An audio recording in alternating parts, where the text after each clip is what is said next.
Get ready for 2 hours of hard-hitting football talk, straight from their jocks about the jocks. It's Football on the Know with Jim and Joe.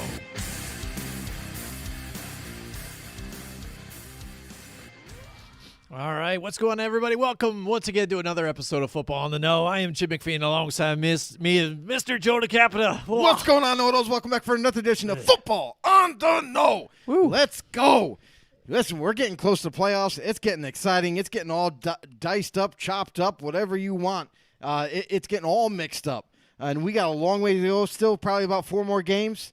And there's a lot that can happen. Even though there's 4 more games, a lot can happen still. A lot of divisional games are happening in the next couple of weeks. That's going to decide who one takes some of the divisions, but also placement in who makes the playoffs or not. It's getting really close in the AFC right there. Who can jump in? It could go week to week with that. And the NFC, what's funny is, and how bad kind of the NFC East is, there's still 3 potential teams that are in the talks of possibly making it in for them. Yeah, and that doesn't stop there because NFC, AFC, there's a whole bunch of teams that are still in the running. And no matter how far-fetched you think a team might be out, there's still a slight chance, a very slight chance. Like the Detroit Lions last week we looked at. Detroit Lions don't have a whole lot of wins, and they are still technically still alive. That's insane. All right, but this past week, all right, before the game started, we did hear some heartbreaking news. We just saw it before our show started here. Let's just show you again. Demarius Thomas found at his home, 33. He died of. It seemed like he was. They said he was dealing with an illness that he had. Still unsure of what it was. They're still looking into it, but. Somebody was taken much too early. Great player. Again, Super Bowl champion, played with Peyton Manning and many other greats, Tom Brady. And there he is there. And it's crazy, too. Almost his birthday again. He was born on Christmas Day. How about that, Joe? Yeah, pretty amazing. Great player. I mean, listen, the Raiders had to deal with this guy twice a year. And, man, he really, filleted us up quite often. Mm-hmm. But, yeah, truly a terrible – story that broke out. Unbelievable. 33 years old. I mean, it's incredible to be that young and now to be gone just like that, just in a blink of an eye. So, life is fragile. So, live it up, and you never know when your time is called. Yeah, absolutely. And, our hearts go out to his family and healing. Again, it was up and down week. We did really well for picks. We were just about spot on. Monday night's game, though, was the one everybody I was kind of checking out. How is it going to go? Division rivals. Arizona, how good are they? They feel like they've been getting disrespected this whole season. People kind of forgetting about them and talking about the Green Bay Packers and the Tampa Bay Buccaneers. Even though Arizona had a better record, again, they go face the Rams here too, and I had a feeling they had a better team, especially with the Higbee not going to be able to be there, and Jalen Ramsey either. So dealing with COVID issues. But the Rams came out firing, and you know what? The Cardinals weren't really. Kyler Murray was off in some of his throws. Not seeing some of these guys here getting tricked by the defense. And really turning the ball over at crucial times. And other moments, his receivers didn't really help him out as well either. And one thing I'll say is James Conner showed up. Oh, absolutely. That guy was absolutely amazing for Arizona. Yeah. In the receiving game, in the rushing game, he was just all over the place. You got to expect a little bit of inconsistency from Kyler Murray because he's coming off of that injury. How well is he going to adapt, especially going against a rival, a division rival that they know each other so well that it was hard not to think this was going to be a really good game. But it got away from Arizona relatively quickly back and forth, and the Rams, they come on top. I mean, they made the plays necessary to win the game. Their defense, to my surprise, their defense woke up out of nowhere. Like they finally played how the Rams defense was playing, and the offense I'll include as well, finally got back on track like they once were early in the season, where they were one of those, very scary teams offensively and defensively that teams had to contend with. Now it looks like they're back on track, in the way they once were. Let's see if that can continue, because we know that this NFL is, every single week there's something different that changes. Absolutely. You got to see Odell Beckham Jr. get a little more comfortable in this offense. Now, you saw him targeted a lot more. And also, Matthew Stafford, he was able to display what kind of talent and why they went out and made the trade for him, too. Some of those throws he was throwing were right on the numbers, right where it needed to be. For some of those big chunk plays, end up working out for the Rams to take out the Cardinals. But again, I think some of this, though, too, has to be dialed up to coaching. You saw Cliff Kingsbury do a couple of questionable fourth down attempts, and that didn't really work out for them. Right. Especially, unfortunately, the fourth down where DeAndre Hopkins had the catch right there, but just for a guy that really doesn't drop a lot of passes, for him to not come up with that ball and kind of kick it and not be able to pull in that first down, that was crucial for them. But then I think towards the end of the game, and again, I hate to say this up, but it sounds like more like Brian Griese is either becoming a smarter guy somehow on the announcement booth, or it's just that he's stating the obvious, and some of these teams just aren't picking it up. But he was saying once it got to like a minute 32, I think, why don't you stop here and kick the field goal now and go for the onside kick? That way you have some more time to go through and get the touchdown then.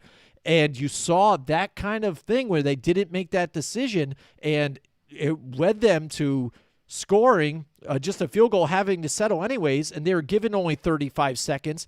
They go for the onside kick, successful on the onside kick, able to get it, and by that time, I think those guys were just feeling rushed or whatever. There was a lot of mistakes on the offense to where they were just penalty to push them way back. It was a complete debacle to where Kyler Murray was just sacked far beyond the line of scrimmage. It was just a totally messed up opportunity on a nice onside kick here recovery. Yeah, so Brian Griese is just, Louis Riddick is whispering in his ear to say, just to help him out and make him a little bit smarter. They did that in the pregame. That's what's going on, right? Yeah, totally. So here, just read this. But no, I mean, and the other thing too is, the Cardinals, and not for nothing, but DeAndre Hopkins is one of the best in the league, at the wide receiver position, and even sometimes the best have a bad day or the best make a mistake. Not everybody is perfect, so it is uncharacteristic as it is for Hopkins to drop any ball. This was just one of those things where he just didn't make the play. He's not perfect, just like anybody else. So, I mean, other guys had to step up, and we didn't see it. Listen, Kyler Murray, coming back, we knew maybe, quite possibly, there may be some rust, and it showed in that game. In a game that you could have really kind of just pulled away from the Rams. Now they split the series this season, so anything could happen at this point. If the Arizona Cardinals tend to fumble over their own feet as they get down to the last week of the season, who knows? Maybe the Rams can make a push and come back into this division and take it away. So Arizona's got to get back on track. This coming week, Kyler Murray will definitely be a little bit more sharper, although he will be without Hopkins for the rest of the season. So it looks like guys like Christian Kirk and AJ Green. And a couple of the rookies, like DeAndre Moore and stuff, they're going to have to step up big time for this offense to continue to score points moving forward. Absolutely. So, I mean, again, we went through the teams, the games, and pretty much they laid out the way we thought they would. Some different storylines within the games, like also the Baltimore Ravens. I mean, Lamar Jackson going down in that game was a crucial thing for them. Yeah, sprained ankle. But again, Hundley starts to get this offense going a little bit for them. I think and it's a nice complementary backup quarterback for them that can still run this type of offense and get them in it. But a lot of these closer things, like you saw, these were all blowouts until something happened. Like they took Baker Mayfield out of this game early. I think he had 26 points, and then they took him out. early on and put him on the sideline and put Case Keenum in. And I think that's when, again, some of these the Baltimore Ravens started to come back a little bit here and just kind of let them in the door. The Giants, that was it's destroyed, but then they end up managing getting two more touchdowns. To go back to that Baltimore game, the interesting thing is the reason why Baltimore came back isn't so much Cleveland. It was more of the backup quarterback that stepped in for Lamar Jackson, for him to take over the team and drive them down the football field with accuracy, with poise. I mean, there was a lot to like. And the interesting thing is that, I don't know if you know this, Jim, but one of our know-it-alls was saying, I think Brandon Keefe was one I was talking to this week, and he said that the quarterback there was actually teammates at one point with Lamar Jackson, and Lamar Jackson pulled very heavily with the coaching staff to try to get him into Baltimore. Now he steps into the starting position right off the bench and leads this offense right down the field and scores touchdowns to get them right back in this game right to the end. It was amazing to watch. And that Cincinnati game, how about that? Let's just talk about that one real quick. Cincinnati, San Francisco. San Francisco seemed like they were controlling the reins again too, but then on the Cincinnati point, it just seemed like they were able to drive the ball and get the ball down there, but then again, crucial turnovers and mistakes that ended up getting them back in the game and down, but then fighting forward, getting past those turnovers. Joe Burrow, Jamar Chase, scoring right back tying it up, going into overtime, but then just in overtime coming up short. And San Francisco, led by Jimmy G. This is the one thing I always knocked him about. I didn't really think he had the oomph to make a game-winning drive to get him going. I saw him in the Super Bowl, and it seemed like he just was not ready to do that and get that type of thing. Now I saw that he could do it in this particular matchup. I thought that was a step forward for Jimmy G on his point here as a starting quarterback, and maybe looking at a different home this next coming season here. Somebody can look at that and hang their hat on that and say, all right, he's been able to have a game-winning drive here, especially in overtime when the pressure's on. Because before I didn't really see a whole lot of that out of them. But man, Cincinnati, way to fight back with Joe Burrow all banged up and things like that. But that was an exciting matchup.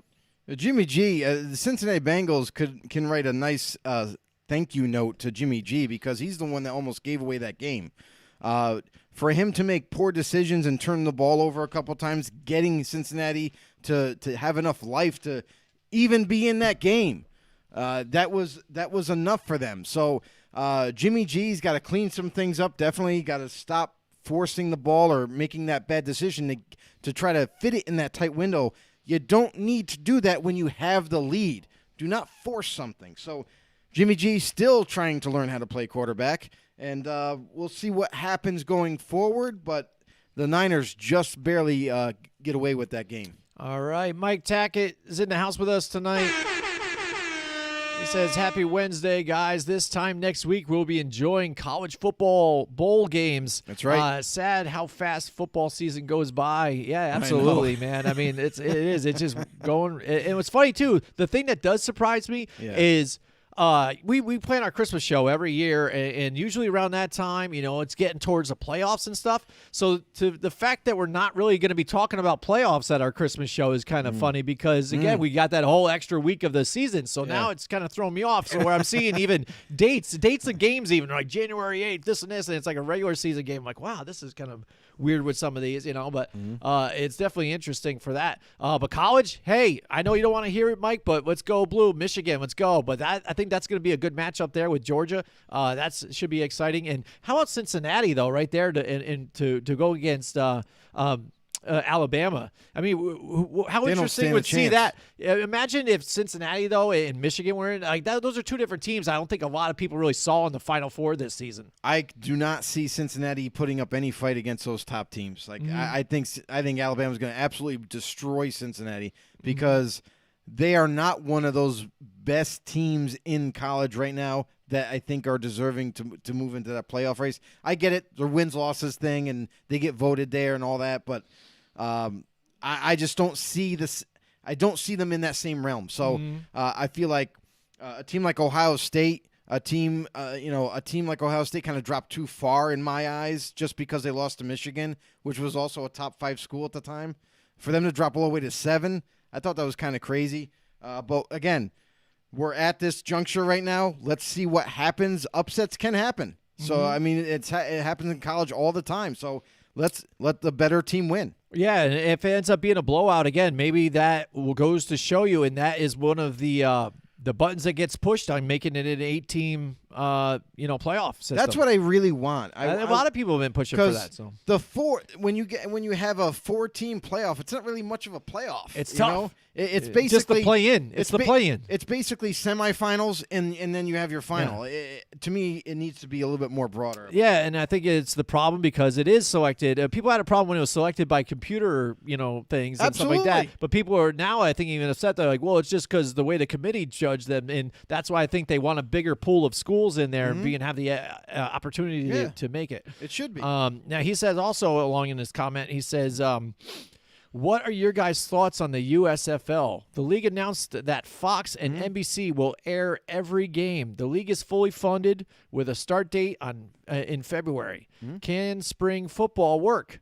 Will this league compete with the XFL? The fans are the ultimate winners. I think so. Again, it depends on structure. The problem that we've seen with the other leagues is in the structure of the whole league itself was the problem. Funding, like you said, was a big problem. Seems like they've got that taken care of. Because the other leagues have had the money deals here and there, but the other situation, the funding and some of the other things were all a problem. It didn't have, and there was more like backdoor deals and stuff that didn't pan out. People said they're going to give them this much for that, and that didn't happen. So that's where you had issues with the XFL and some of the others before, and COVID really killed I think the XFL, because I think at one point they were really starting to do well. I think last time they attempted, but COVID came and then they weren't prepared for something like that. But I'm excited for it. Let's check it out. Let's see what it brings. I mean, you still have some other players that aren't going to be able to make it, like say into the NFL, but that still have opportunities to play. And then also with some of these college players that maybe want to opt out early and get some pro type of play time and go into that particular setup here early and get their feet wet that way and make some cash early. That's another opportunity for them, and they can showcase some of those guys and their talents as well. Yeah, I'm not buying in just yet. I mean, and everybody kind of bought in with all these different new leagues, the AFFL, and then you had the XFL and all these things that came up, and they went quickly away. So before even the season was completed, because of funding, because there was an issue with financing, there was an issue with how many people were going there. And I understand COVID played a huge part of that, and maybe that's the reason why they couldn't be successful. But now that, I mean, it's better than it was, like COVID-wise, we're a little bit better off right now. However, it's still around, and it's going to be. So unless companies and leagues and everybody can just deal with it, and keep the doors open, I don't think anything's going to change. But listen, USFL is exciting. Once again, I'm not going to get my hopes up anymore because like last time I got my hopes up with the XFL returning and everything like that. I was excited for it. Now I'm going to be like, let's just wait and see what happens. How well can they stay organized? How well can they stay financed? Because that is a huge criteria that you need. You need to be well financed because it costs billions of dollars to keep this going on. And until they start to fill the seats and sell merchandise and ticket sales through the roof and all that, I don't think they're going to be staying for too long. So let's wait and see what happens with that. And as far as a talent pool is concerned, yes, they can be successful. We saw for a glimpse into the XFL, it looked like early on people were starting to get interested. People were watching. They were going to the games. Not a ton, however, enough. So let's see how this all plays out. I think as far as college kids go, I don't see them leaving early to go play there. If anything, they're going to go into the draft and have a shot there. But Jim might be onto something in terms of college players that don't make a team in the NFL, or don't get drafted, or don't get signed. Then though that pool of talent, if they want to keep pursuing that NFL football dream, they can go into a league like this to maybe showcase their talents. And we've seen it. We've seen it before the XFL imploded. We've seen quite a few free agents get pulled away, and they went up to the NFL. Some stuck around, but a lot of them didn't. So we'll just see what happens with it. It's in progress, so we'll just wait and see. All right. Yeah, I mean, again, I'm not going to say it's going to be spectacular either. I know, Mike, you're following these things really closely, and we really appreciate you posting it to our group too as well, and keeping a thumb on the pulse. But yeah, I'm interested to check it out. I think a key point is like what Joe said, even what your overhead. I think when we talked about this last on our show with you, I think they said they were going to use, like the New York team, I think was using MetLife Stadium, right? Mm-hmm. So you'd have to be able to look at yourself and say, all right, well, how many tickets do we need to sell to this thing to make it worth our while? Because they're not looking to pack the stadium. I mean, they would love it, but I don't think that's going to happen. Just like any other they're going to business. sell all the seats on the inner ring all the way around, at least the middle section, to try and look while they're on camera that it's going to be that there's people there. That it looks exciting. It looks good for the product, because they even do that. We've gone to the NAL championship, right? And we've seen, and even in the Times Union Center, they sell the tickets in the middle and around that area too, and try to keep people crunched all together. So again, when you're seeing the product on television, you say, "Wow, there's actually a lot of some decent people there." You're seeing interaction, because nobody wants to look around and see the plays happen, and there's an empty, like whole section of nobody there, and you're like, "Oh wow, man, they're really struggling. They're not doing good." It doesn't look good for sponsors too as well, because the sponsor is going to be like, wow, man, we're sponsoring, but nobody's even showing up. You're not paying this and not doing that. You're not getting concessions, blah, blah, blah. So I think that's what they got to really look into, what their overhead is and what they're looking to pull here. And that's going to be a major factor, really, is the interior structure, because I think that's what made some of the other ones the AAFL? What was that the other one where that's where the money deal was getting jacked up there too, where they were promised a certain amount of money. The structure was off, and they failed pretty quickly. So that's what you really got to do. I think get that involved and see where that leads you. I don't think they need to try and hit a home run on the first thing. I think it needs to progressively get there and start off and just work, sort of like what the NAL or we're talking about too. Arena League kind of failed too because of the money situations and deals that were made too. Now NAL, they're slowly just starting off with some smaller teams. They have to play each other, multiple times a year, and we get that. And eventually there's going to be some additions of some more teams, but the product's getting better. They're adding more teams as it goes. It's really tight, and as long as there's people willing to pay what they're charging to go to those games and getting a good product, I think that's a good foundation to start off with. And then from there, I think it'll grow. As far as getting your TV deals, again, it's good you're able to get it on TV, but I don't know about, expecting like big, like home run numbers. You know what I mean? Like, oh, we're on TV now. Let's go. Bam. We're going big. Like, ooh, I think they really got to take it step by step. I mean, moreover, it's just like any other business. There's got to be a certain level of revenue that they have to generate every single week in order to keep the doors open. Mm-hmm. I mean, that's really all it is. Yeah. Like, as far as what you were talking about, like public-wise, for them to see, for sponsors to see, they're going to try to sell tickets on the one side and show that or whatever. But they have to generate enough revenue every single week in order to keep the doors open. That's simple. So if they can't do that, that's where you've seen leagues before struggle, and they ended up falling through. Mike Tackett also just commented and said the AAF was a glorified Ponzi scheme. Mm-hmm. Frowny face emoji. Well, yeah. We saw what happened with all that, and it's funny when these things fail. When all the information comes out about it, what happens. They didn't have enough. They didn't have enough finances. And then he says here about The Rock and Shahid Khan's son here. He's got his money from the Redbird Capitals, and then with the Rocks, it's huge. Like he said, Joe, we'll see. Yeah, and that's all we're looking at. I mean, I'm excited just to see something different, see how it goes. There's a lot of other diehard fans that are just strictly NFL, and they don't want to see some of the other stuff. You got the other people that do like college, like whatever, high school. Football. They're all about it. Football in general. Let's check it out. But like I said, as long as you show a good product out there, I think people will tune into it. I think people are starting to get kind of excited about those other leagues just for it to kind of get ripped away in the middle of a pandemic. So the one thing that they have going for them is a big name that's on top. You know what I mean? Like The Rock. Everyone knows him. He's an actor. He's done wrestling. He's done very successful entertainer. You know, so that name right there, that and very kind of likable and stuff. So people might be just interested because The Rock owns or is part owner of this now. So they're like, maybe they get some fans to show up just to watch and are interested and engaged, just based off his name. I mean, not so much Shahid Khan's son, but let alone I think the star power will also help that league initially.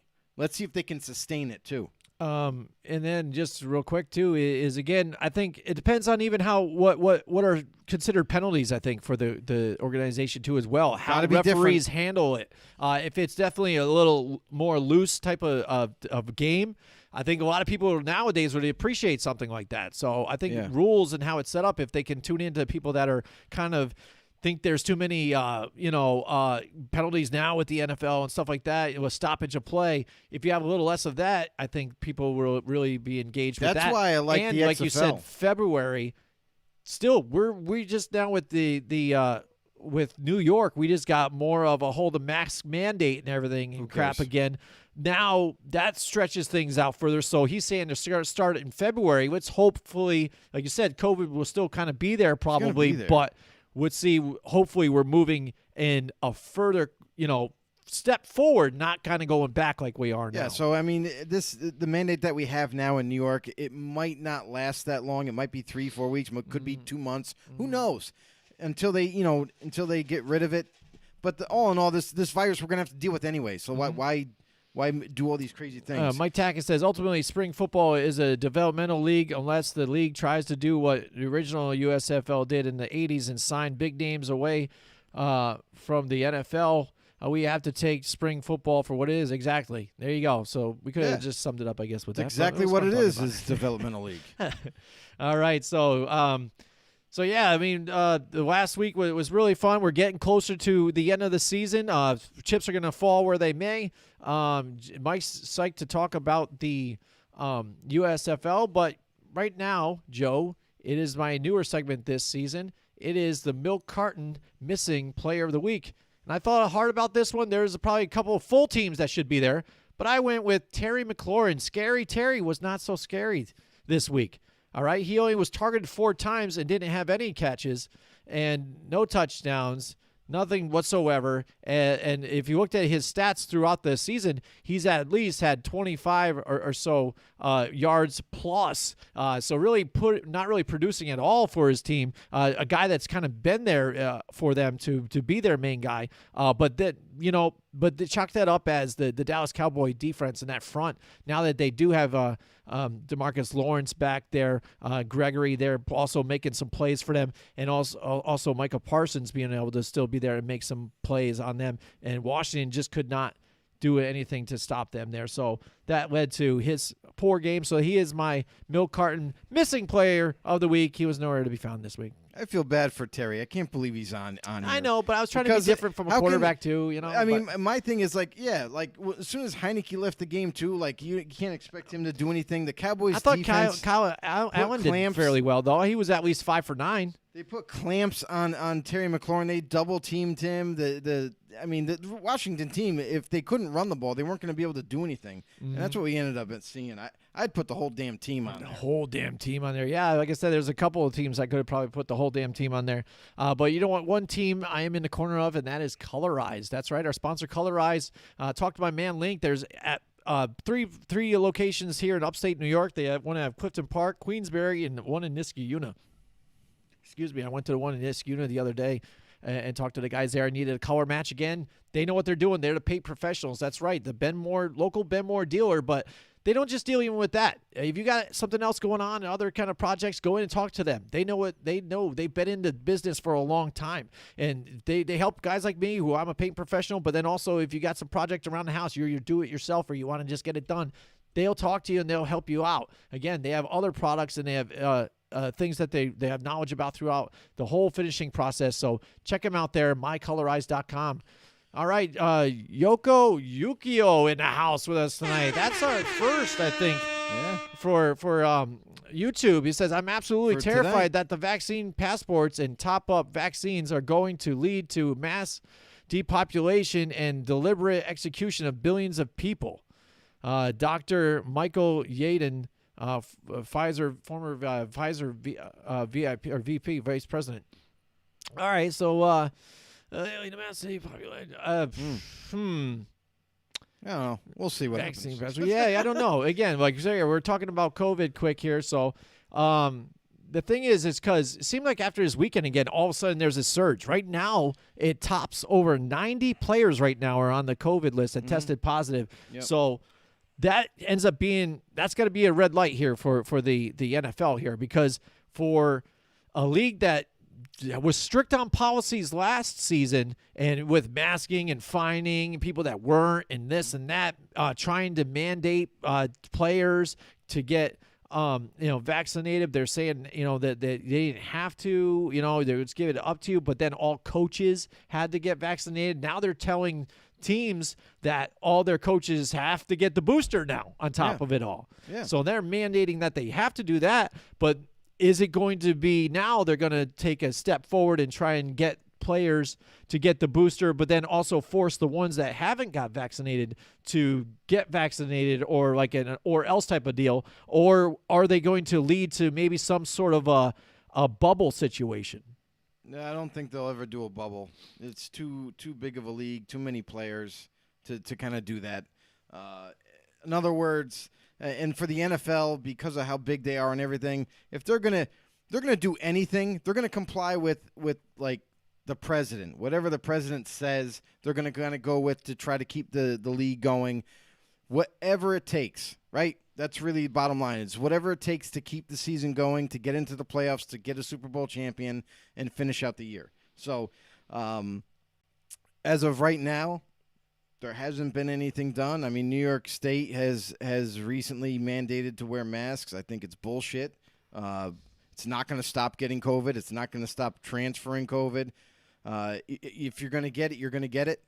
And that's it. That's it. The end result. So, I don't see them changing anything. I think they're just going to keep steamrolling and go moving forward. Well, I think Roger Goodell said I think he is trying to get closer to his no tolerance policy. So again, I wouldn't be surprised if you see the masks. You can't make players get it. Mm-hmm. Like, you just can't, because then you're going to have players quit. They're just not going to show up. They're like, all right, I'm not getting it, so I'm not going to play. Well, it's tough because you're seeing something similar to that happening around the workforce. You're telling people that they have the opportunity to get it or not. I mean, everybody has the opportunity to get it right now. It's everywhere. You can even buy your home kit. Was it Bindex or Bintex or whatever the frig it's called? But you can do that and stuff. But then they're saying, like, I've seen nurses and things like that get fired or let go because they wouldn't get the vaccine and things like that, basically. So that's a business. That's saying here where it's a mandatory thing that you have to, even though technically it's a choice. Well, not a choice if you want to work here, apparently. So will the NFL do that? I'm not so sure. No. I do think maybe, if anything, to try and, again, one, show that they are trying to do something. Two, maybe try and limit the spread again, because whatever is happening now isn't really working.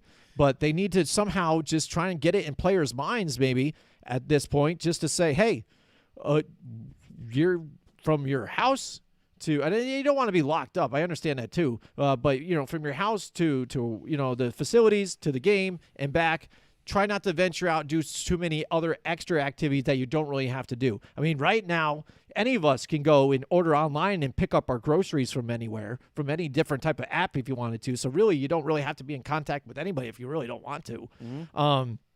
I think just some of the problem is, and why I think you're seeing it a lot in the NFL right now, is some of these guys, some are older, but a lot of them are younger guys. They have money, and they don't want to be stuck around doing this and that. They want to be able to go out and do things. So again, if I got the money to do something, I'm going to go ahead and freaking do it. Yeah. But I don't think it turns out to, like, say, I'm playing against Joe here, we're fighting and we're doing a game or whatever, and then we're contacting this way, and that's how it's spreading.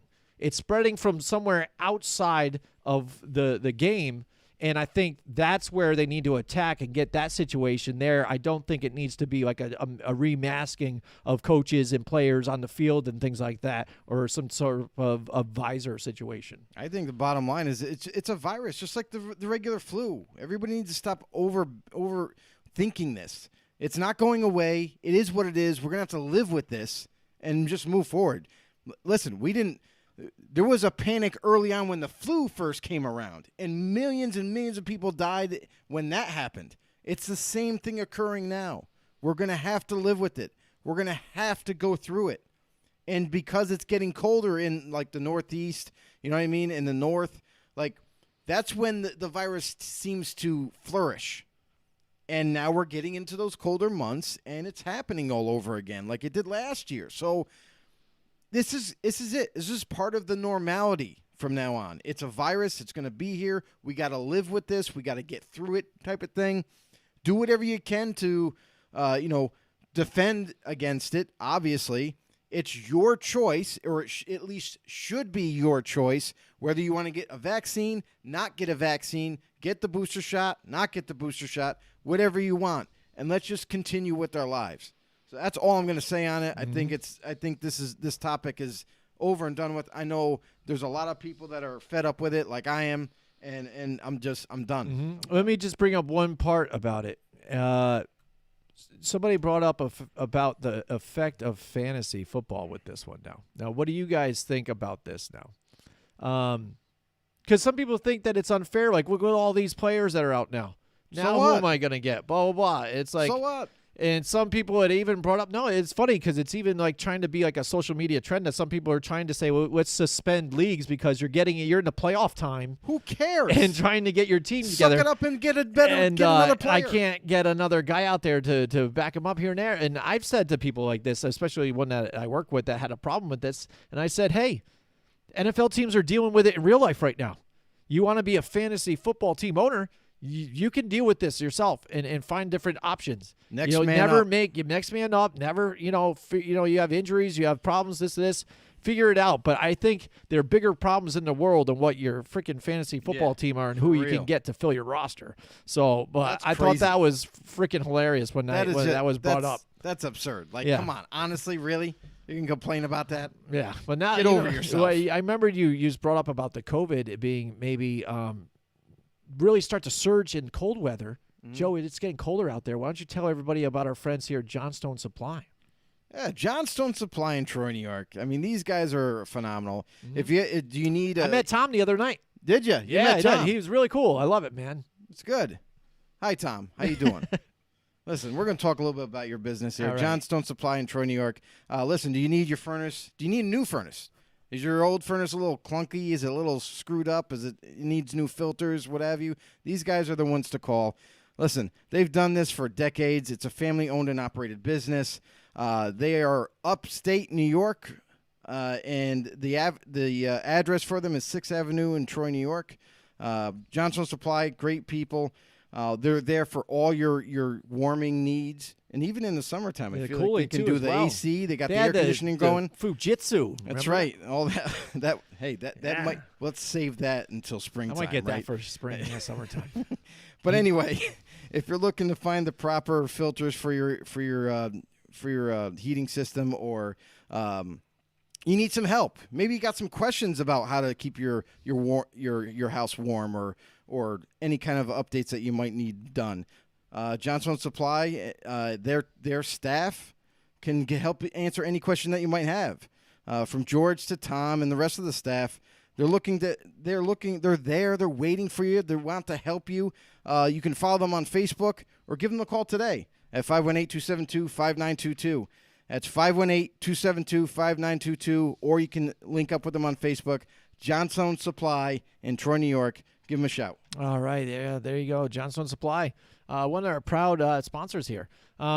Now, Joe, Washington football team, they're up in the news again when we got to hear about Congress now coming out and demanding was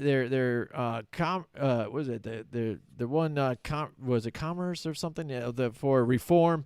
They decided to say, hey, look at, this seems really messed up, coming out of an article that was posted by the Washington Post saying that Daniel Snyder had done things under the shady deals and to try and stop was it Rebecca or Rachel Wilkinson, the one initial attorney that was looking into the sexual harassment claims and tried to stop that and block her at whatever rate he could to getting information. And some of the stuff you've heard, some of the emails that had come out of this type of investigation to where that led to your coach, John Gruden, potentially having to back out. Only a couple emails came out. Yeah, but only those. But now, because of an article posted by the Washington Post, the government now is saying, hey, you have to turn them over to whatever you have, whatever evidence, you must turn it over to us so we can investigate this and find out what truly happened. Because if this really did happen and it is blocking justice from being had for these women, then there's going to be actions that need to be taken, and it's going to take the U.S. government to potentially make this happen. Yeah, the NFL is going to get in some deep trouble because here's the thing. This is one of the few reasons why they were trying to cover these emails up, not release them, not have them go out in public. They leaked out what they wanted to leak out, and now everything else. There was over 650,000 emails that they had obtained. So, and they don't want to release them. There's a reason why, because they don't want any more black eyes on them for anything else. So I'm pretty darn sure that in all of those emails, there's something condemning the NFL. There's something condemning maybe another team, player, coach, anybody. Yeah, so that's a big deal, and they want to keep that under wraps. So let's wait and see what happens in the end with this. I hope to God, like everybody was clamoring for these emails to be released publicly. Everybody was curious, like, what did they find? What's going on? What's the whole story? And also, not even just that avenue, but also John Gruden, who ended up getting, he left, but pretty much fired. Mm-hmm. And the NFL wanted that to happen. Now that he's out there, now it seems like he's going to sue the NFL for, the destruction of character, what have you, losing his job, this whole thing. So he could also make another push to get all the rest of these emails publicized. So it seems like this is going to end up, it's going to be a long time until we get anywhere with this. Because there's a lot of court proceedings that still have to happen, and let's see if everybody follows through with it. You never know. The NFL could come with a nice blank check and say, hey, we're going to pay you off. Have a nice day. You know what I mean? So just to end it. Get it out of the way. See, I don't know about it, because it's the thing, and it was the House Committee on Oversight and Reform. That's what it is here. And who runs that is Representative Carolyn Maloney from New York, and also out of the 3rd District, Raja Krishnamurthy, also another one that runs a committee of just Oversight say Roger Reform K. Too. Raja K. Both New York Democratic House of Representatives here, guys that run this, and they were looking into it about the now bribery and things like that, kind of hush money here. So the NFL, I think, like you said, has something to deal with here, and I don't think the U.S. government's going to take bribe money to make it go away.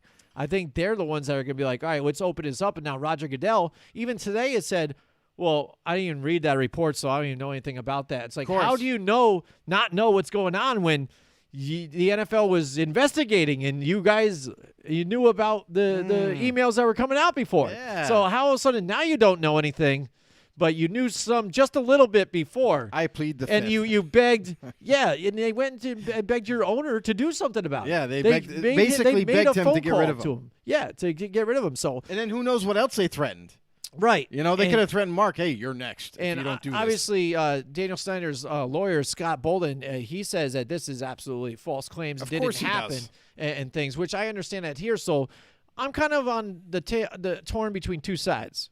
I kind of think something might have happened too, because you hear other stories of how toxic this organization has been, and so much to the fact that he handed the reins over to his wife and said, all right, well, technically I'm not the owner now. Right. I don't do this anymore. I'm backing out, so leave me alone.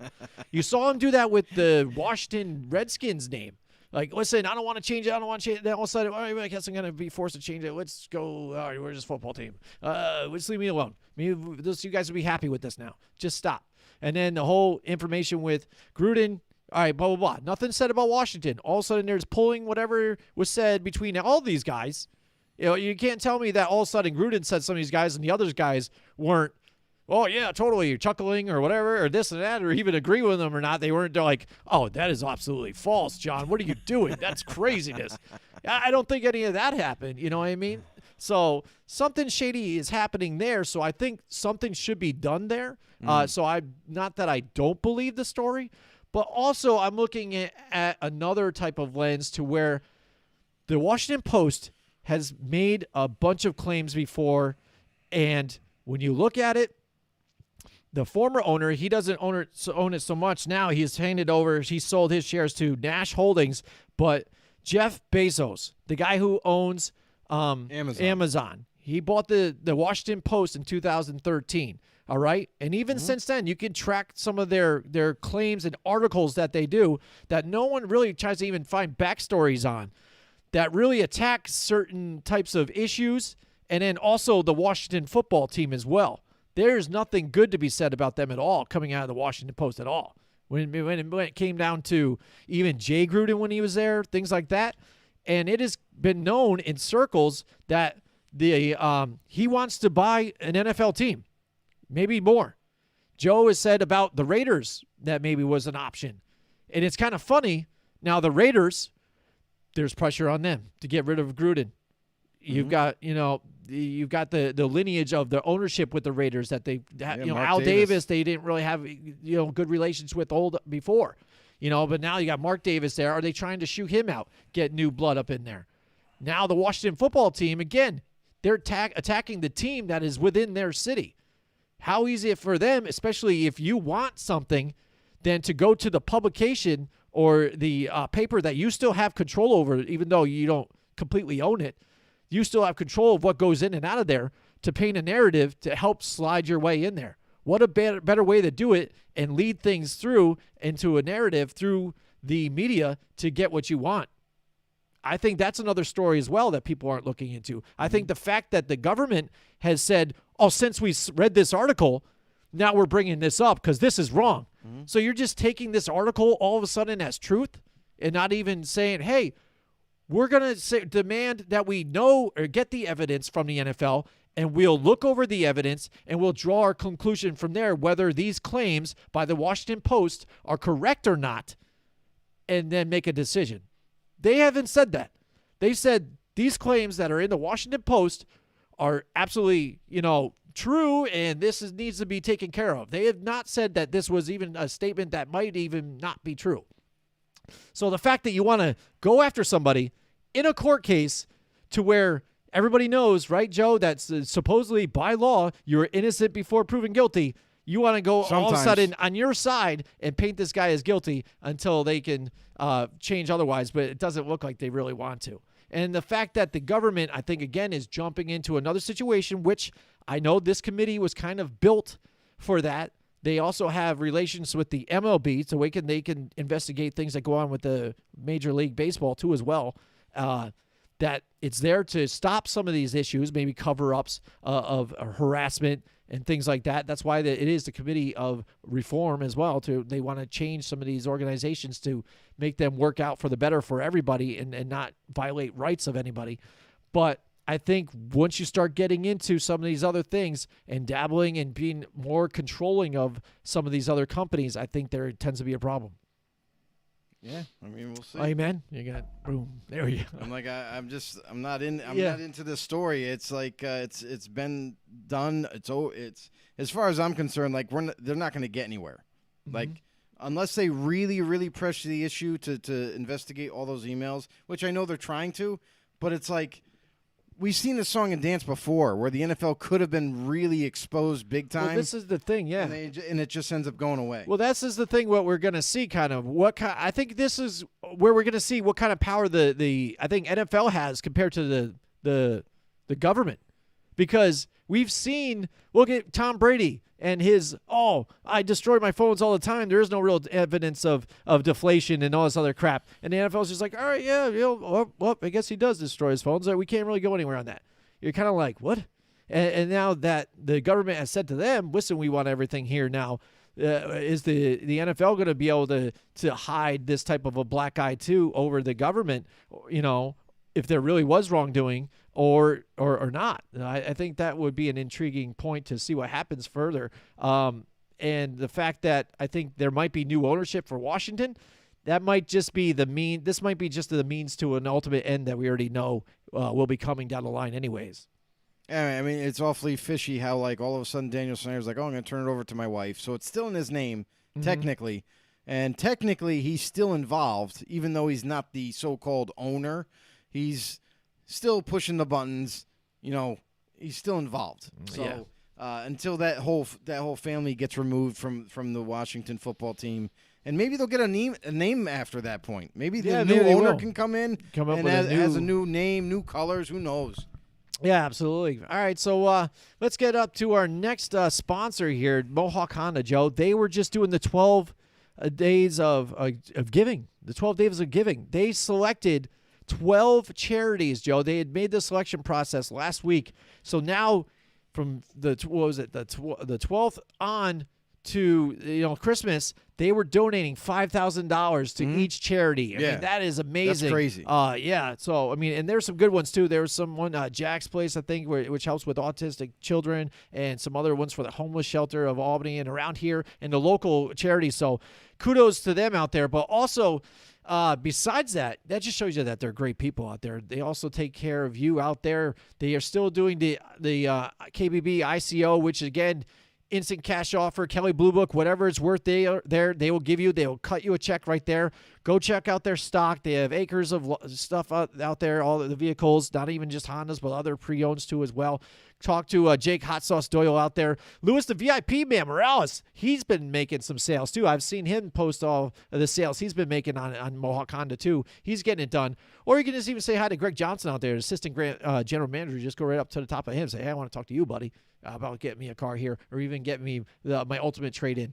That's right. Mohawk Honda, Freeman's Ridge Road, where they go out of their way to please you. That's right. Joe, the competition now, we're going to move on to the NFL competition that we've been doing. It's all for the marbles here, Joe. Here it is, the liquor bottle that's full of liquor. The loser has to drink that. So far, it's been me the first couple of years, but dude, you are just beating the daylights out of me this year, and you make it so hard to get these picks. But there it is.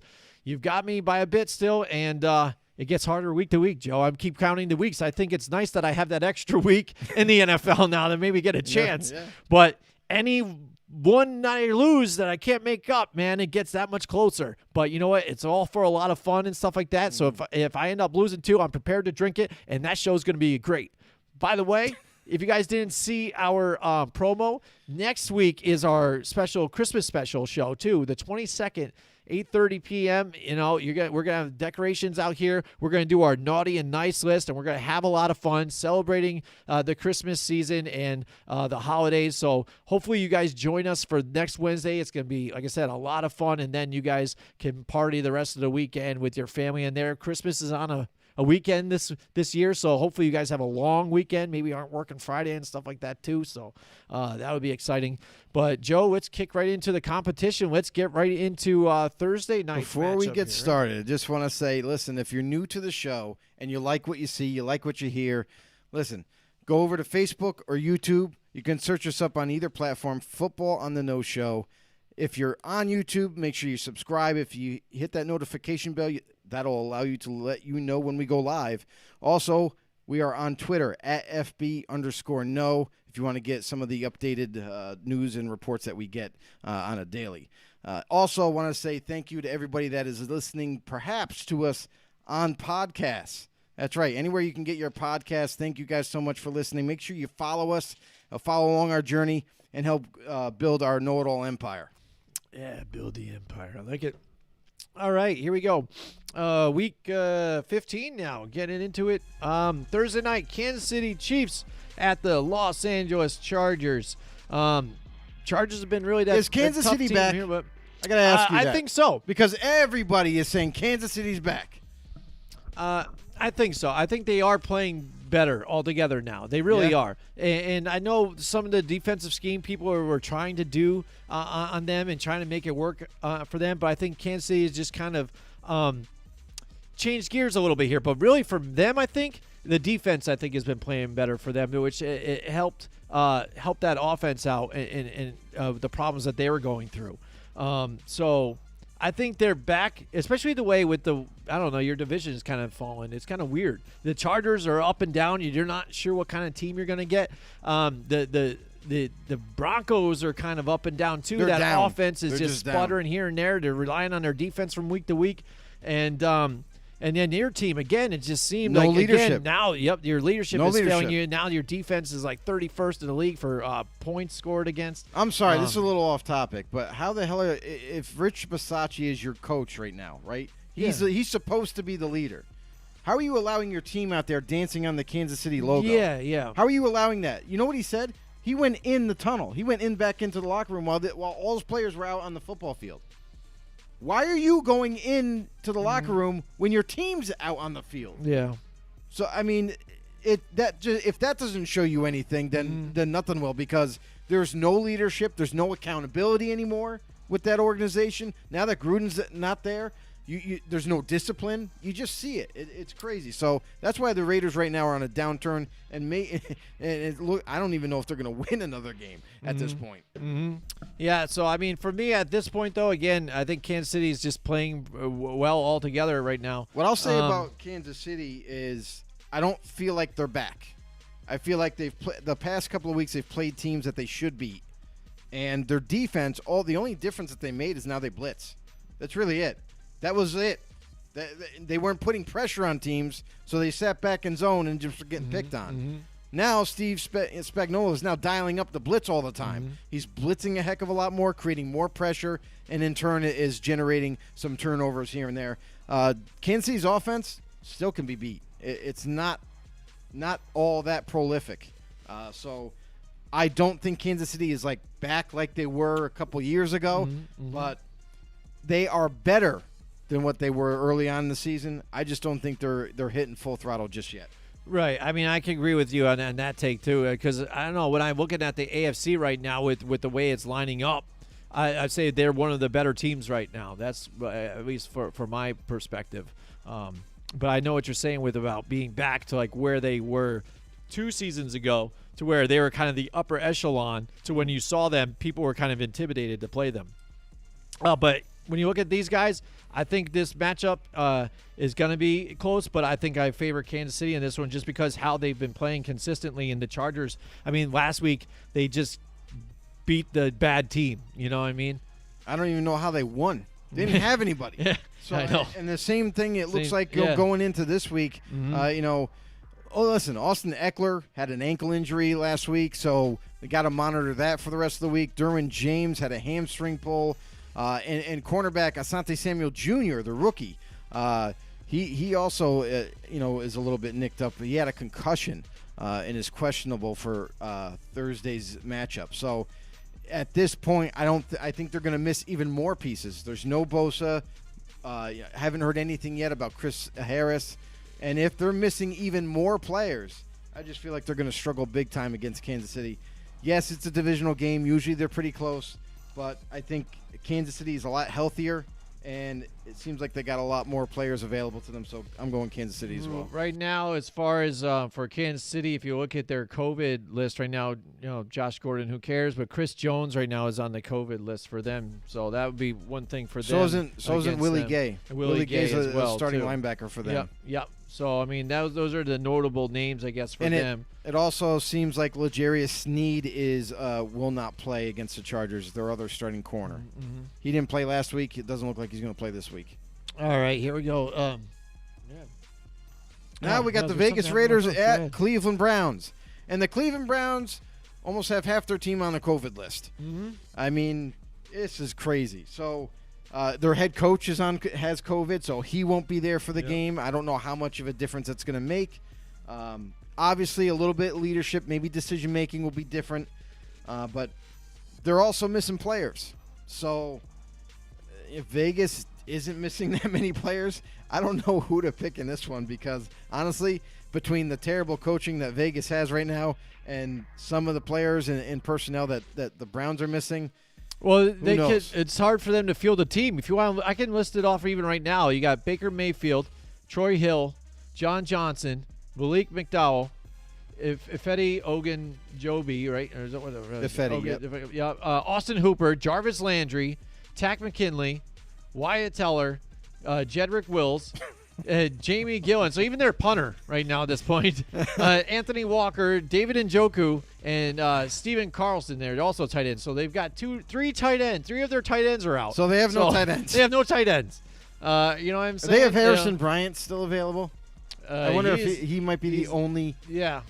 Maybe he's the only tight end this week. Mm-hmm. Yeah. So I mean, again, a couple of corners, a D tackle, a couple wide receiver there. You know, Jarvis Landry. Now that even you know, Odell's not there anymore. You've got Jarvis Landry, who was like a main thing. But now maybe some of those people that are looking for Ricky Seals-Jones and maybe start to produce for him. Maybe this would be the only opportunity he can with you know, now Case Keenum there. You know, getting it done for there. The one thing though, it does look like you do have Nick Chubb, so. That might be a positive for these guys. So that might be enough to get it done. Nick Chubb and Kareem Hunt just keep a dose of the running game against Vegas running game. I don't know. What do you think, Joe? It's a disaster game. The NFL should not put this on national TV. You know, I'm gonna side with the home team, just the Cleveland Browns, just because I think even some of their defensive players that matter are still on being able to play. I'm gonna go with the Cleveland Browns. What do you think? I hate this game. Right. Honestly, ride with your team. Whatever. I'm gonna go with the Raiders on this one. All right, because they don't have COVID. Yeah, and, right. I know. I'm going with a team that's missing their punter. And this is a team that now that they're missing so many players, like how can you lose this game? Despite the bad coaching, we'll see what happens. Because bad coaching does play a big part. So maybe they still lose no matter what. Yeah. Now let's take a look at the New England Patriots and the Indianapolis Colts. This could be a nice matchup because, again, the Colts have been playing a lot better.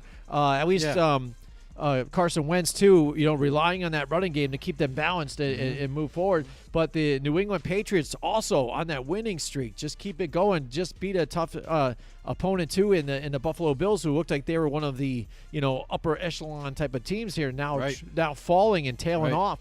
But New England had some rest, but they're playing away, and it seems this year they've been playing the best away, not so much at home. I'm going to go with the New England Patriots here to beat the Indianapolis Colts. Yeah, I mean the main goal whenever you're playing the Colts, you just got to try to slow down or if you can stop Jonathan Taylor. He is the backbone of that team, and even though the Colts defense kind of came back to life halfway through the season, and now they're starting to play at a higher level.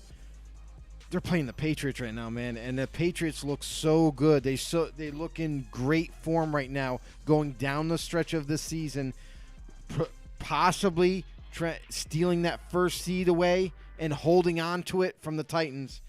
They got to continue winning to do so. So I'm going to go New England as well. All right, here we got Saturday games. That should be exciting, Joe. Super excited. Super. All right, Sunday, December 19th here, Carolina Panthers at the Buffalo Bills. Carolina having issues, too, with their quarterback situations, what they've been able to do here. But the Buffalo Bills, they've been just tailing off, too, and just not looking very good. I felt really bad for Josh Allen last week because that really showed how inept they were in the running game here to where they were relying on some of those big runs that Josh Allen was doing. He was putting the whole team on his back to get it done, to try and do his best, and he almost brought him back into it. They were almost there, and for him to the team just to come up short like they were right in the end, you could see it in his eyes. He was beaten mentally, but then physically too, came up with the leg injury too as well. So you got to watch that closely for them. That could really be bad, but this is what happens when you need to rely on your quarterback that much, especially in the running game. You can get him beat up and get him injured, and then you don't have him for a run to make the playoffs or whatever. You see it with the Giants. They tried to use Daniel Jones even after a concussion, try and get him running more, jammed his neck, and now he's a major neck injury. Now you don't even have him anymore. So depending, I think, if Josh Allen's able to play in this game or not. Well, Mitch Trubisky, I think it was still might be able to have enough to win this game in Carolina. But I'm hoping right here that Buffalo can bounce back. I'm going to take the Bills at home. Yeah, that's the thing is Josh Allen is a big piece to this offense, and without him, the offense doesn't really run that well. So Buffalo, I look for them to bounce back in this game this week against Carolina, a struggling Carolina team that just can't – listen, they don't have a quarterback anymore. They tried to bring in Cam, and maybe that could have been the answer, the reason. Like maybe they could be a little bit more successful with him. It's just not happening. It's not working out.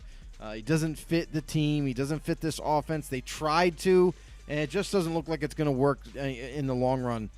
P.J. Walker, they already know he's not the answer. He's going to struggle. So with this Buffalo Bills defense, which is very good against the pass, they're going to try to hold them down to that running game. The Bills on offense, whether it is Josh Allen that goes forward or Mitch Trubisky, I feel like they're still going to be able to run their offense like they want to. I know they have Devin Singletary and Zach Moss, talented backs, but not the best. They still need better there. But I'm going to go with Buffalo at home. You know, Joe, I totally neglected Mike Tackett in what he had posted. He went 11-3 last week on his picks, bringing his total to 130 and 76. Yeah, I remember that. But what are his picks so far for us here? He's got Chiefs, Raiders, Patriots, and Bills. All right, so he's right on top with what you're doing. And he says here, where's the league's probe on Urban Meyer for punting, the kicker, pun intended, and verbal harassment?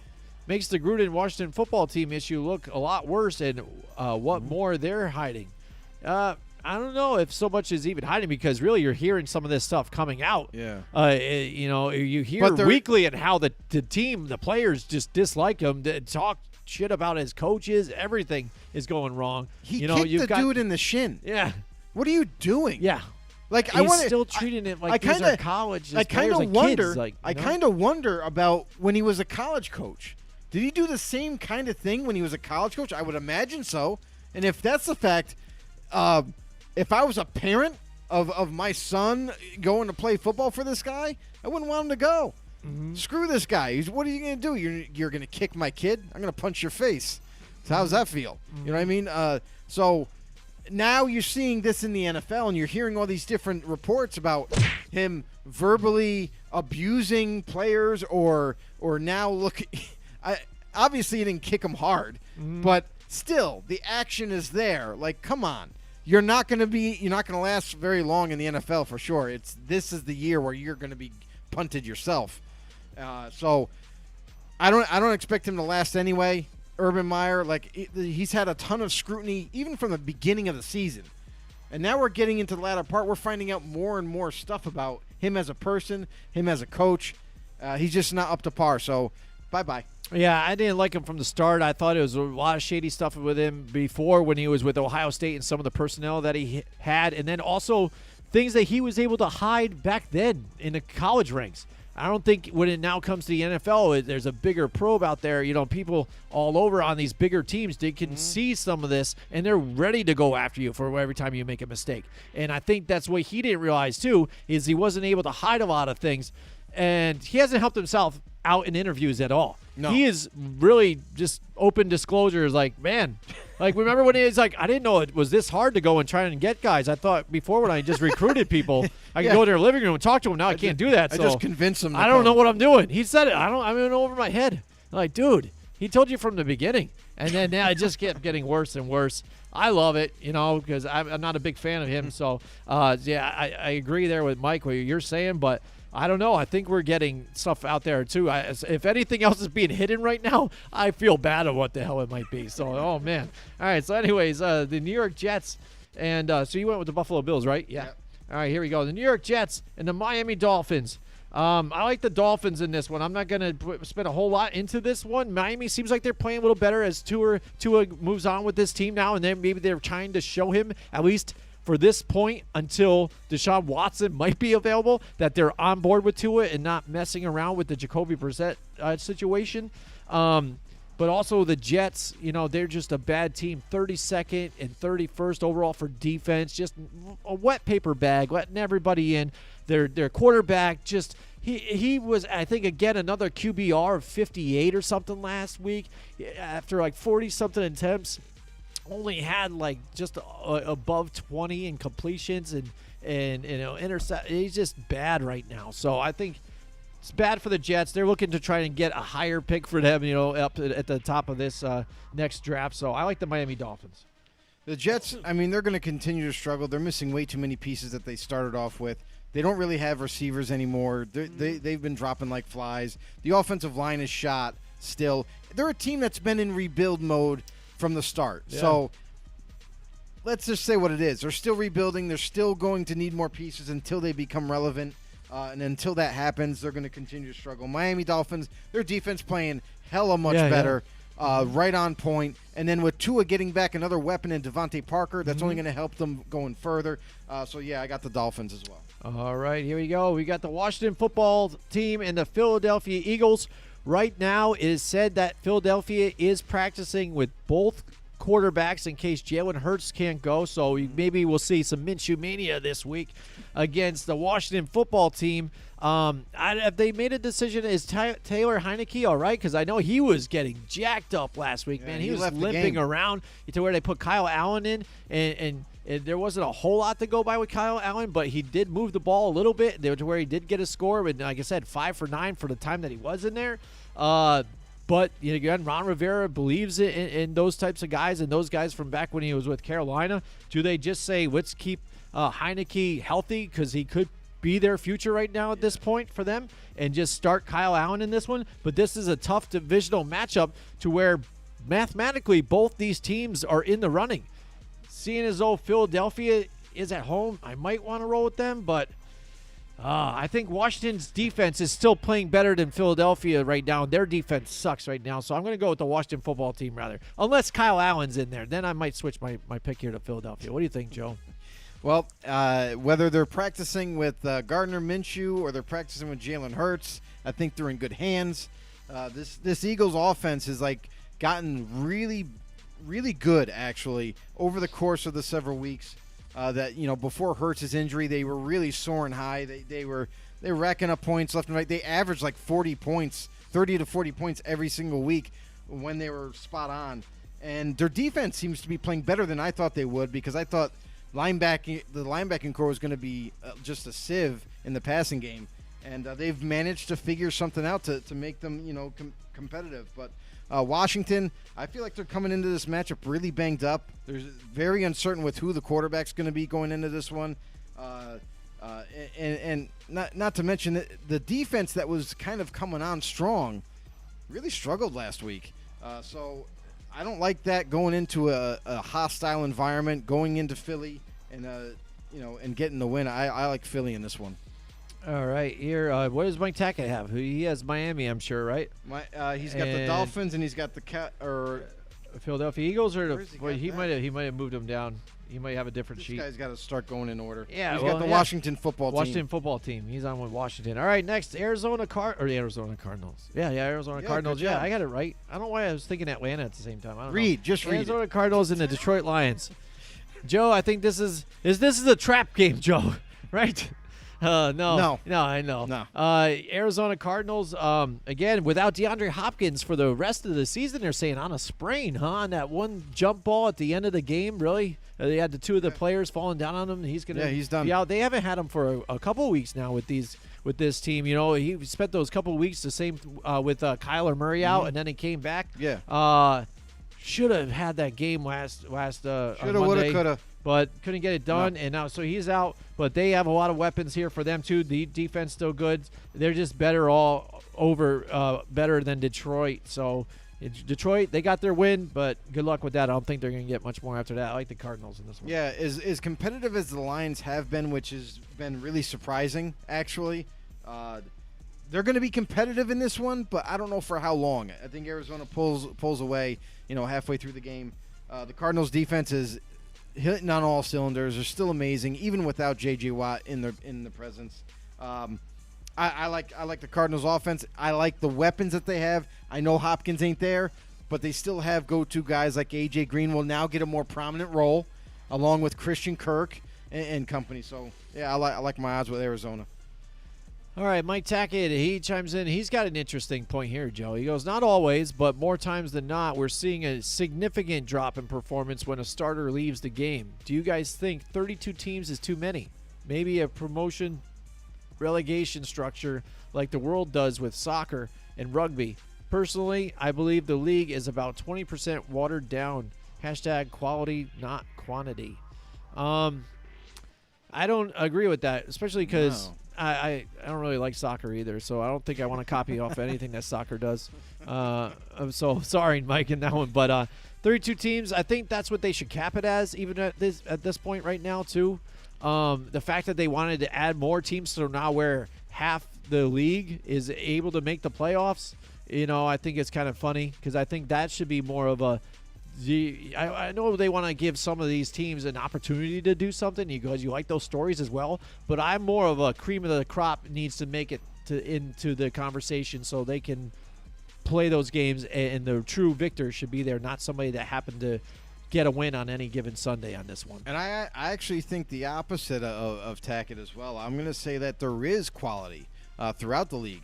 Yeah, the NFC might be a little bit weaker than the AFC per se as far as records go and stuff, but you're seeing a ton of continuity. You're seeing a ton of teams that are getting better and better and better over the course of the years, and now you're seeing a very competitive league altogether. Everybody right now, we have 4 games left, and everybody's in the playoff hunt. If that's not exciting, if that's not quality, then I don't know what is. So because every team is available. Listen, years ago, there used to be the cream of the crop teams that, the Packers were always great and the Niners were great and all these teams that would pull away from the rest of the league. It was like the top 2 teams on both sides, no teams stood a chance, and they were so far below them. Now you're seeing, years later, you're seeing the league as a whole is a lot closer than it ever was. So you're seeing team to team, week to week, the seeding in playoffs are changing every single week. So even in divisions now, it's so close that, to me, I think there's a lot of quality throughout this league. I feel like the NFL has done a great job in recent years to get to this point, and individual teams have done a better job of recruiting free agents or drafting, and because of that, the end result is we're seeing it right before our eyes, a very competitive league altogether. Also, I believe in the fact of saying backups. I think I have a different opinion on too as well. If you look back, like was Joe saying, the 80s and 90s now, a lot of fans couldn't name the backup quarterback of some of these other guys, and there was a significant drop-off. I think names like Steve Young that was able to take over for Joe Montana and stuff like that, those are anomalies, and there's reasons why he is in like the Hall of Fame and stuff like that. Very rarely did you have a backup that would come in and be like, oh, this guy's almost just as good as the starter, and like maybe there should be a controversy there. Maybe this guy should be the starter, maybe this guy shouldn't be. Running backs, you see they're getting used more with multiple different types of runs and things like that between multiple backs. Back in the day, again, it was mainly your starter, and then there was a significant drop-off from there, too, as well. With Dallas Cowboys, Emmitt Smith, there wasn't really – you had Moose Johnston that was their fullback that they would mix in some passes and here and there, but maybe a good blocker, but it wasn't like something – their backup running back was, spelling Emmitt Smith that much and much of a household name as well, much like what you're seeing unlike what you're seeing with Tony Pollard and Zeke Elliott right now for the Cowboys. I think we're getting more informed on some of these players that are playing right now and their backups because they're being utilized all the way around. And I think there's overall a fluidity of quality, I think, throughout the NFL. It's just we are dealing with a lot of injuries, and you're also dealing with the COVID scenario too as well. So some of these names you are getting to see play a little more often than they probably should have.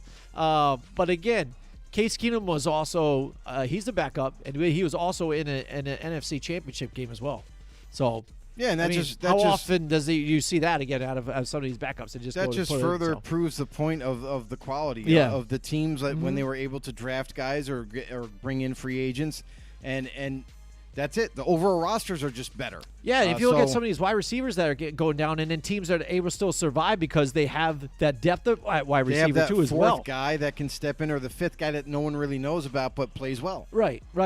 You know what I mean? So many teams back then had that star wide receiver, and then after that it was a drop-off. You know what I'm saying? So, but that's a good point, though, Mike. Absolutely out there. Thanks for the comment, Mike. Yeah, thank you so much. All right, now the Dallas Cowboys and the New York Giants. If the Giants were at least any kind of healthy and they had their quarterback, I'd say this could be a closer game. But I think Dallas has got this one. I will say this again, and I've said it multiple times. Yeah, are you going to say it again? Yes. Again? I have to. Last week was mainly defense. If it wasn't for their defense, Washington's a lot better and closer into that game because that offense did not play very well. It wasn't Dak Prescott doing stuff with all these great weapons that they have. We keep hearing, oh, you've got CeeDee Lamb, you've got Amari Cooper, blah, blah. They do. They didn't really light it up. If it wasn't for the defensive plays, that's a lot closer of a game.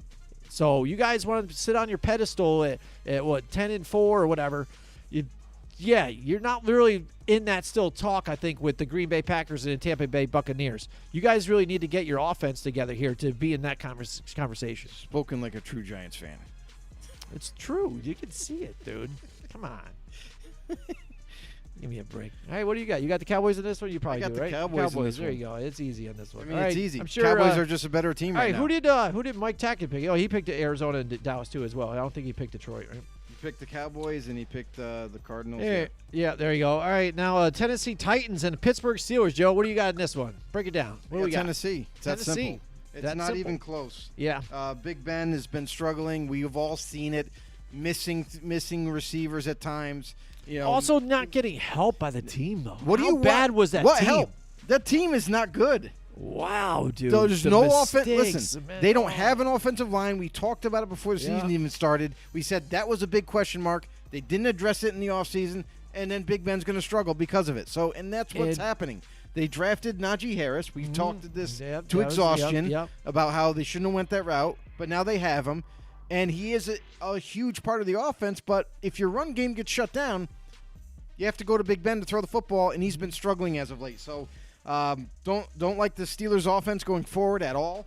And their defense is missing players.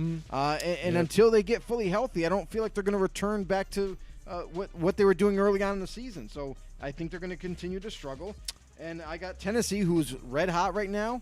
Regardless of who's available to play, Derrick Henry's not there. It's okay. We got this. We got Julio Jones and A.J. Brown to throw to. We got Ryan Tannehill's been playing remarkably well, even without that run game from Derrick Henry, doing play-action routes, even running himself at times. So Tennessee's defense is getting a big addition this week. As good as they've been playing, they're getting back their main pass rusher in Bud Dupree this week. So that's just going to make them even better this week. I got Tennessee all day. All right, yeah, I agree with you there too as well. And again, Pittsburgh again for a team that where Mike Tomlin, it seems like he coaches discipline and things like that and blah blah blah. Not looking very disciplined right now, and could that lead to possibly his job being on the line? We've talked about it multiple times to where maybe it's his time to move on. But on his side, this is, I think, his first losing season if they end up falling down on this. So there's a lot to be said for that, and also that the Pittsburgh Steelers really don't go through a lot of coaches either. So, but that could be a headline moving forward. I think it'll be safe this year. And this is the thing, too, is they're in that transition year now. You know, their quarterback's older, going to be looking to retire. Now they're most likely this offseason they're going to look to either draft or maybe – trade or bring in someone else to take over that position, and then we'll see what they can do building around that. All right, who is Mike Tack have in this one? Tennessee? He's got Titans. All right, he's got the Titans. All right, Houston at Jacksonville. Man, this is Jesus, really? Really? Man, both teams just look really bad. They're a dumpster fire. Oh, man. Can I go with neither on this one? You could. I'm going to go with a tie. I'll allow it. Yeah. All right. I'm going to go with both lose. Both lose. As long as we pick the same thing, I think it doesn't matter for the competition. So we can both pick for the lose.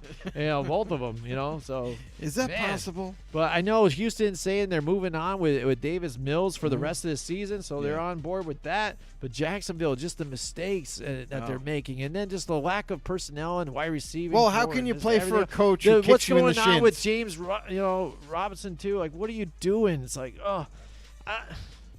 man, Teams I in really disarray. want to lead towards Houston after I'm talking about this, about how bad Jacksonville is. Man, you know what? I think I'm going to go with the Texans here on this one. Right. Man, I talked myself into existence. To me, this was a little easier after I thought about it. Davis Mills played phenomenal last week. Gave Houston a chance last week, and they came up short. But I like Davis Mills at quarterback for Houston. I feel like he's the difference.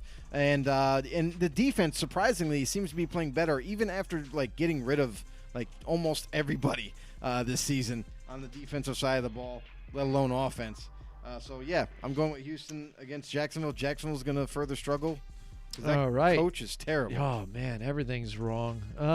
What's wrong? At least at this point, they got to do, maybe my idea with the Pro Bowl. It's like, hey, let's just fire the coach and then have fans. Or they'll pick a different fan out of a competition or something like that. You'll coach the team this week or something. See how you guys do. Because I swear, I think somebody else would do better. Mike Tackett, he went with the Texans. He went to Texans, too, as well. All right, here we go. Now the Atlanta Falcons at the San Francisco 49ers. Again, San Francisco hanging on for that victory last week. Atlanta, again, they really don't look very good at times. It just a lot of it revolves around Cordarrelle Patterson. A lot of it revolves around if you're playing Cam, you're going to win. Yeah, that's true, too. I just don't like Atlanta. I'm going to ride with San Francisco on this one.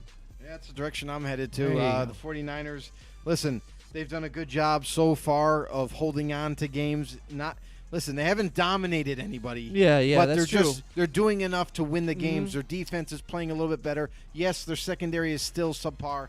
However, this offense looks like it's clicking a hell of a lot better from week one, and they're starting to get the running game involved. They're starting to get George Kittle's back, which is George Kittle, what a beast, another big addition for them, and they're going to him finally. That's the other thing too. Like the first half of the season, before he got injured, it's like you couldn't find him on the map. Like he wasn't getting the catches, he wasn't involved in that part of the offense. And now all of a sudden he comes back from injury and we're just going to throw it to you 15 times. Oh yeah, making the catches. Man. Yeah, so Atlanta, I think this is going to be a fairly close game. But I got the Niners in the end to take this one. All right, here we go. Cincinnati Bengals and the Denver Broncos here. Man, do I count on Teddy Bridgewater to go back-to-back? It seems like every time I put a player on my milk carton, they perform the next week. So it's kind of funny. So maybe we'll see our Washington football team. With everybody peek at 9 and look at Terry McLaurin this week. Maybe. All right, so fantasy owners, watch out. All right, here we go. So the Cincinnati Bengals, again, got right back in the game. I love the fire by Joe Burrow to get this team fired up. They probably should have had that win at the end of that game. Throughout the game, though, they were really driving the ball down. Once they got into the red zone stuff, just mistakes and just turnovers, just failing. They got to get that nipped in the bud here. But overall, I still think they are a better team than the Denver Broncos. Even though Denver usually plays pretty tough at home, I'm going to go with the Cincinnati Bengals on this one. Yeah, I went with Denver last week because they are tough to play in Denver. And they had something to play for, I think, last week, too, after the Demaryius Thomas news, too. And that's the thing, too. It was very emotional, and even other teams and other players were giving their well wishes to the Denver Broncos that game and whatnot. Pretty cool to see. They had a whole ceremony, too, before the game. It was awesome. Mm-hmm. But I don't think it's going to get them through this week. I think the Cincinnati Bengals are going to come to Denver, and they're going to put a whooping on Denver. Listen, their defense is young. Their defense can still develop into be one of the better defenses in the league, but they got a little bit ways to go. And that it goes along with as long as Vic Fangio stays head coach of Denver.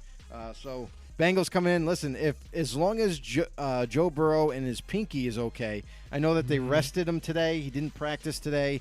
He's resting it for this upcoming game. And another guy that didn't practice who was a big deal is the newly acquired this season, Trey Hendrickson, missed practice today. Don't know if he's going to be available. But all in all, Cincinnati, I feel, is the better team, just like you said. They're going to get the win. All right, here we go. Green Bay Packers and the Baltimore Ravens. Not sure what's the story on Lamar Jackson, if he's going to be able to play for this game. He's got a sprained ankle. That's all I know. Yeah, so who knows with a sprain. You're not sure. Again, it needs some time to heal, how much rest he's going to be doing. But overall, again, Baltimore, they have been struggling. I think that the games have been way too close. They have been able to edge out some of those close ones, but again, just some of these other teams, they just cannot put them away, and they just seem different again. It looks like last week they tried to run the ball a little more, but just couldn't get it done. So Green Bay, I think they're rolling on all cylinders. You got to see Aaron Rodgers just release the fury, I think, last week. And a guy talking about who can play with injuries too as well, who's got that toe is messed up. We're going to find out maybe at one of these points he's going to have that thing amputated at the end of the season if he keeps avoiding surgery. But not even stepping in to throw, but just kind of quick flick and just bombing it, doing stuff that Aaron Rodgers does, dropping it right where it needs to be. It's amazing to watch. And plus, you got Quadzilla and the other guy out there too as well, his other quad that he named, and A.J. Dillon and stuff. I like the Green Bay Packers. They're playing on all cylinders right now. I like them to take out the Baltimore Ravens on this one. This is an interesting game because even if Lamar Jackson doesn't go, his backup, I forgot his name. What's his name? Tyler Huntley? Huntley, that's it, Tyler Huntley. We saw what he could do last week, bringing an offense back and almost winning the game. So I got a lot of confidence in that kid. But the Packers are one of those teams where it's so tough to go against. It really is an Aaron Rodgers. The question for me for this game is, can the Packers defense stop the Baltimore's offense without Lamar? Because that's what it looks like is going to happen. It looks like Lamar's not going to be available. Right. He didn't practice again today. Neither did D-tackle Calais Campbell. They're going to be missing him. Their fullback missed practice. Their offensive lineman, Alejandro Villanueva, did not practice. So with all these injuries that are starting to occur now, and especially Lamar Jackson, I really don't know how this team is going to react at this point. I'm going to go with the safer bet. I'm going to also pick the Packers with Aaron Rodgers because it's Aaron frickin' Rodgers. And I feel like Green Bay will get that win there. Yeah, I agree here too. Next up, we got the Seattle Seahawks. I just got we got to go to Mike Tackett. Catch him up. Oh, yeah, that's right. Where did we leave off? We were at San Francisco. We had Titans. Yep, Houston. He picked the Texans. Yep. He picked the Bengals. He picked the Niners. Yep. And he's got the Pack. And he's got the Packers. Yep. There you go. So he's right around bouncing between you and I right here. All right, Seattle Seahawks and the Los Angeles Rams. Seattle got to get the running game going a little bit last week, but still not a very good team. Rams got back on track, beating one of their divisional rivals here and one of the better teams in the NFL. I think they want to ride on this one and a nice home game here. Now they've got the train on the rails and moving, and it shows you too what they can do. Matthew Stafford, like the accuracy that he had and the poise, but then also Cooper Kupp, what he's been doing. I think people are really recognizing it this year because right now they're recognizing him now. Now, yeah, we've been talking about him for a while. Yes, he had some injury issues, and I think that's what derails some of these people and just kind of forget about him for a while. But look at the things. He's got that triple crown going right now with leading the NFL in touchdowns, yards, and receptions right now. He is straight up balling out, and it's not like there aren't other names on this team as well. So getting it done there for the Los Angeles Rams. And like you said, that defense, even though they had some guys missing too, really stepped up. And Aaron Donald, he is a force to be reckoned with. Jesus. He was making some plays last week with the tip passes too. Unstoppable. A Seattle Seahawks offensive line now meeting up with, it depends on how healthy Von Miller is after getting that injury last week, but Von Miller and this defense and Aaron Donald, I feel bad. Life, man. Russell Wilson's going to be running for his life, I think, in this one. I like the Rams. Yeah, how could you not? I mean, listen, Seattle's missing so much now. Yeah. Now they don't have Jamal Adams, who was like kind of their backbone of that defense, especially the secondary.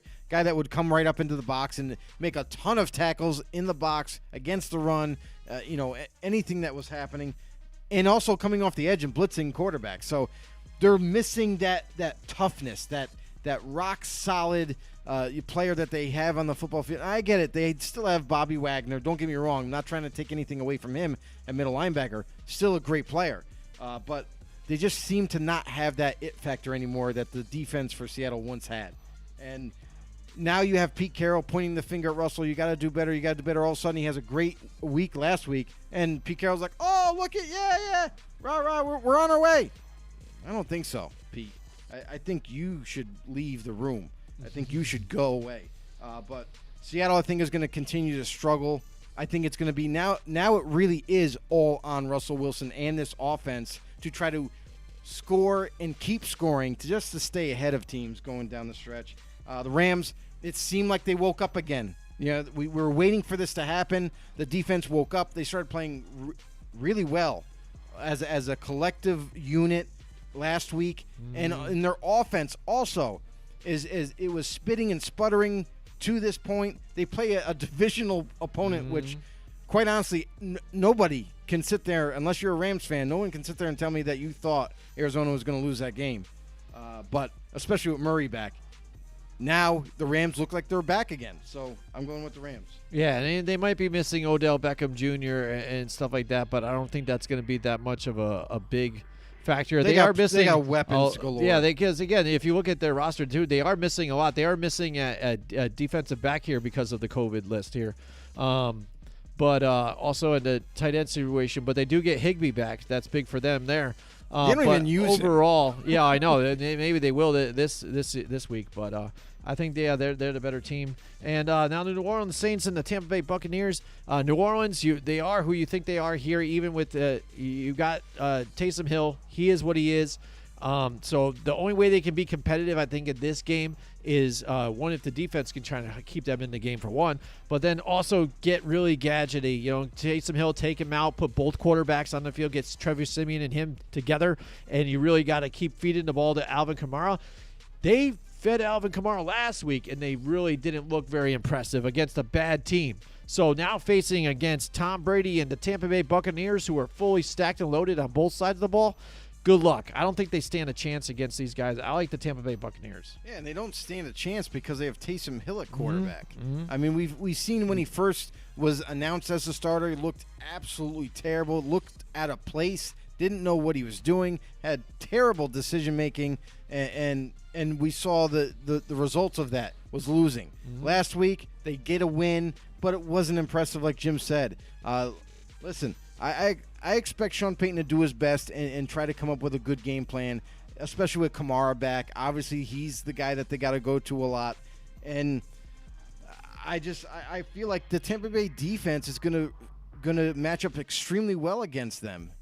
Whether they feed Kamara or not, they have the linebackers with a ton of speed that can get sideline to sideline to help prevent those big gains that the Saints that normally get. Not today. You're in Tampa Bay, and you're going to end up getting the big L. So, Saints, good luck the rest of the way. Hope you develop a better team for next season. And, Tom Brady and company are here to stay. All right, next Monday Night Football, we've got the Minnesota Vikings and the Chicago Bears. Joe, what do you got in this one? I got two teams that want to win, and two teams that we are not high on this year. They're really up and down, both teams. The one positive thing I'll say for the Bears is at least they have Justin Fields at quarterback. Gives them a new element, a mobile element, where he can take off and get 10 yards with ease with his legs. And then on the other side, Minnesota, it seems like they're gaining traction. It seems like their defense is playing really good football and getting after the quarterbacks, creating a lot of pressure. They're much better on the back end in coverage. And that being said, I think they're going to go into Chicago, and I think the Vikings are going to get another win here. All right. I think this one was a tougher one for me to pick here, but you see Chicago with the issues with not having Khalil Mack on that defense too, with struggles that they have. Justin Fields, like you said, a nice bright spot. I think he played fairly well for what he could with that left side of the offensive line breaking down. He needs an O-line. Yeah. But again, relying on that jump pass type of deal thing that he does. He's fallen into those bad habits, and he got one too many last week that turned into a turnover. It's all Mahomes' he needs fault. to try to settle that in and bring that in. Besides that, he's been making some good plays. But Minnesota, like you said, again, they seem like they're trying to righten the ship and move forward with them. And I think, like I said last week, look at the way they are. Yes, Madison was doing well for them, but look at when Dalvin Cook comes back with an injured shoulder, and he still comes and plays and puts up over 200 yards rushing, on the Steelers, just lights it up. And what a whole different feel this team has. And they even almost let that game get away from them, but I think they kind of took the foot off the gas a little bit and let Pittsburgh back into that one. But I like the Minnesota Vikings here as well. Yes. All right, that's it. That's our show for this week. We really appreciate you guys tuning in with us. Like Joe has said time and time again here throughout the show, make sure you guys like us on Facebook, join our group, Football on the No Show. Go to YouTube, hit the subscribe button to Football on the No Show, and hit the notification bell, let you know whenever we go live. And also follow us on Twitter, FB_No, and podcast too on Spotify. If you can't check our live show out, you want to hear us whenever. And then also that helps us out. You guys don't even have to listen to the podcast, but if you guys just download it, they count downloads and stuff like that. So that helps us out and grow together out there too as well. And we really appreciate the help from you guys. So I want to also take time to thank out Steve Murray, the guy who's our voiceover guy who's been featured on Knockout City, EA Originals game out there too, and Down Monday, who has always let us use their music, and we appreciate everything they do for us since we started the show 4 years ago, and all of our sponsors out there, as you see scrolling throughout our show. We thank you and appreciate you guys as well. Next week, our Christmas special. It's going to be a lot of fun. Mike Tackett and you guys, make sure you guys join in this. We're going to play some games too, so it's going to be very interactive. You guys, make sure you check that out, and we'll see you guys next time. Join us next week from 8 till 10 Wednesday night for more Football on the No with Jim and Joe.